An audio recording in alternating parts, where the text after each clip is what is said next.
These are the 10 biggest bombs in The Hobbit. If you see these cards in draft or sealed, you should really try to fit them into your deck because these all-stars are fantastic and will help you win more games. First up, we have the Arkenstone. For 5 mana, you get a legendary artifact that says, creatures you control get +1/+1. At the beginning of your end step, draw a card, and then it has the adventure, 2 and a white for Seek the Heart, sorcery, search your library for a legendary creature card, reveal it, put it into your hand, then shuffle. Even if you could never cast the white part of this card, the 5 mana for buffing your entire team and giving you a stream of card advantage is fantastic. This is exactly what you want to be doing for 5 mana. A lot of the times, card advantage comes at the cost of affecting the board state, but this actually will help your board state because it buffs all of your creatures and gives you cards in the process. If you do happen to be playing white when you have this card, it does get a little bit better because sometimes you will want to cast Seek the Heart. There are plenty of legendary creatures in this set at all rarities that you can go search up, and there are plenty of strong ones at high rarities that we'll see in the rest of this video that you maybe get access to both of those, and then you can search it up with your Arkenstone, which just makes it even better. But it's already fantastic as a 5 mana way to buff your board state, give you tons of cards, and this is a card you're really going to want to be fitting into your decks, and it's colorless, so you're going to be able to do that every time. Next up is Philly the Pathfinder. For 3 and a white, you get a 2/2 legendary creature, Dwarf Scout.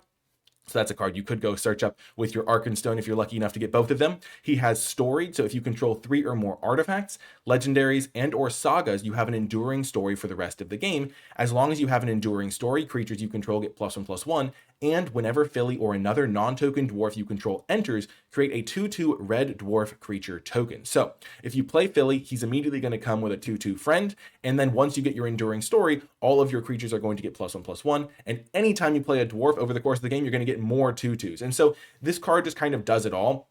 If you play him just with no other synergies, 4 mana for 2 2/2s is a totally fine card. But the fact is you're going to have other dwarves in your deck, especially if you have Philly. You're going to prioritize putting those extra dwarves into your build. And then anytime you play one of those, it's just going to be really, really strong because then all of a sudden Philly has made 2 extra 2/2s for 4 mana, and that's going to be a ton of stats. And once you get that enduring story going, you're going to be buffing your entire team, and that's also really strong. So he just kind of covers all your bases, and the floor of the card is very high because even if you play Philly and then he immediately gets killed, you're still left with that 2/2 behind, and that's going to be really nice as the base level of the card. And then he has such a high ceiling from there in what he can do, especially if your deck is filled with dwarves and you're able to get that enduring story.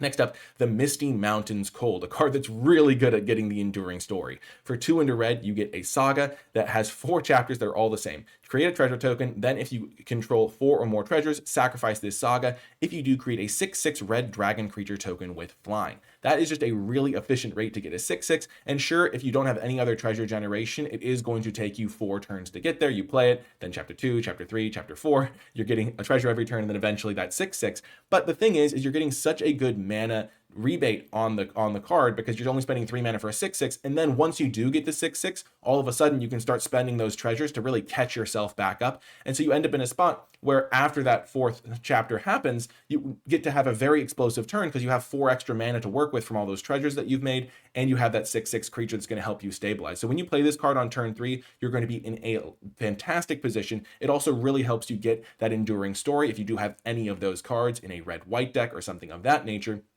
because it's going to be a saga and making a bunch of artifacts. So it's going to really help you get that if you have cards that care about that. And a 6/6 for 3 mana, even if it does take a bit of a delay, is a ton of stats and a really good card that you're going to be happy putting into your deck.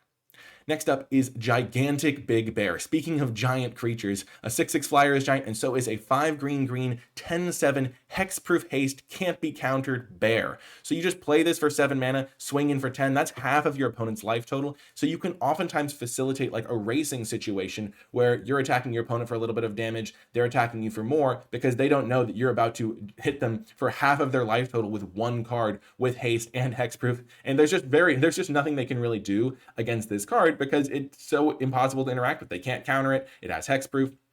And it's just going to be swinging in for 10 damage every single turn pretty much, and your opponent is going to have to be pretty much on chump block duty, which just means, or they're just going to take 10 because they didn't expect it and they don't have any blockers up. So Gigantic Big Bear, really, really strong top end card, and definitely the sort of thing that can steal a game out of nowhere when you just get crunched in for on a card that you can't interact with or counter or do anything of that nature. So definitely a really scary card at the top end of a green deck's curve. Speaking of bears, there is also Bjorn the Fierce. For 3 green green, it's a 6/6 with trample. Other bears you control get +2/+2. And at the beginning of combat on your turn, put a trample counter on up to 1 target creature you control. It becomes a bear in addition to its other types. Then if you control 3 or more bears, draw 2 cards. And you may be wondering, how many bears are there in the set? Well, there are 3 different bears at common. There's a bear at uncommon, there's an uncommon that can become a bear, and then Bjorn the Fierce, of course, is a bear himself and makes other things bears. So the optimal situation is you have one of the random other bears in the set in play, and another creature. You play Bjorn the Fierce on turn 5, make your card that isn't a bear into a bear, draw the 2 cards immediately, and all of a sudden you're getting like not only a giant stats boost for your creatures, but you're also getting card advantage right away. That's not that hard to facilitate because there are other bears in the set, but even if you just have Bjorn and you're just turning your other creatures into bears slowly, you're still going to be able to draw your 2 cards on the following turn as long as none of your creatures die and as long as Bjorn doesn't die. So giant stats boost, card advantage, that's a really good recipe. And he's just a 5 mana 6/6 trampler casually on his own. That's going to give something else +2/+2 and trample for while he's in play. He's going to give that +2/+2. And the trample counter is permanent. So that's also worth noting. But just a really giant creature that can have a big impact on the game, get you card advantage, buff your team, just what you're looking for in your really powerful cards. Next up, we have the natural enemy of the bear. We have a wolf. It's head of the hunt. For 2 black, you get a 4/3 wolf with flash. If a creature an opponent controls would die, exile it instead. When you do, create a 2/2 green wolf creature token. So this card is just going to be a pretty nice solid stat line that is then annoying for your opponent. A lot of the times you'll be able to flash this in and get that 2/2 right away, either because your opponent attacked you when you flashed in head of the hunt, ate their creature in combat because they didn't expect it, and then get a 2/2 wolf. Or you do something like flash it on their end step, untap, cast a removal spell on their creature, get a 2/2. And the fact that if your opponent doesn't deal with this, you're going to get extra 2/2s every time your creatures are like trading off with theirs, or anytime one of their creatures dies. That's really, really nice. And the default of a 4/3 plus a 2/2, sometimes getting the 4/3 to eat one of your opponent's smaller creatures, is just a really nice card. Very solid, and one that you're going to be very happy playing. Next up is Thranduil's Company. For 2 green blue, you get a 3/4 elf soldier. It says as long as you control another elf, you may play an additional land on each of your turns, and then landfall, whenever a land you control enters, put 2 +1/+1 counters on target creature you control. It gains vigilance until end of turn. So you don't need to have any other elves in your deck even for this to be a good card, but if you're playing blue-green, you're probably going to have other elves in your deck. But basically, you have this card that when you play lands, you can just supercharge one of your creatures, and so if you play Thranduil's Company, let's say that you're doing it on turn 5, so you have a land drop regardless of whether you have another elf, you then play Thranduil's, play a land, buff up one of your other creatures, and then as long as Thranduil's Company sticks around, you're often going to be able to hit those land drops and just absolutely buff your creatures. If you do have other elves, you are going to be able to play 2 lands in a turn, so you probably will run out of lands relatively quickly, but your opponent's also going to run out of life total relatively quickly because you're just adding 2 power, 2 toughness to your board state every time you play one of your lands. So if you do play Thranduil's Company, and then immediately get to play a land because you have another elf, and then the following turn you play 2 more lands, you've already added 6/6 worth of stats from your Thranduil's Company and lands, and even if you're out of lands at that point, that's going to be a fantastic card that's going to be able to buff your creatures and give you a huge edge in combat. So Thranduil's Company, really, really strong. Don't think that you have to be a dedicated elves deck for this to be good. As long as you're playing Thranduil's Company and lands in your deck, you're going to absolutely love this one.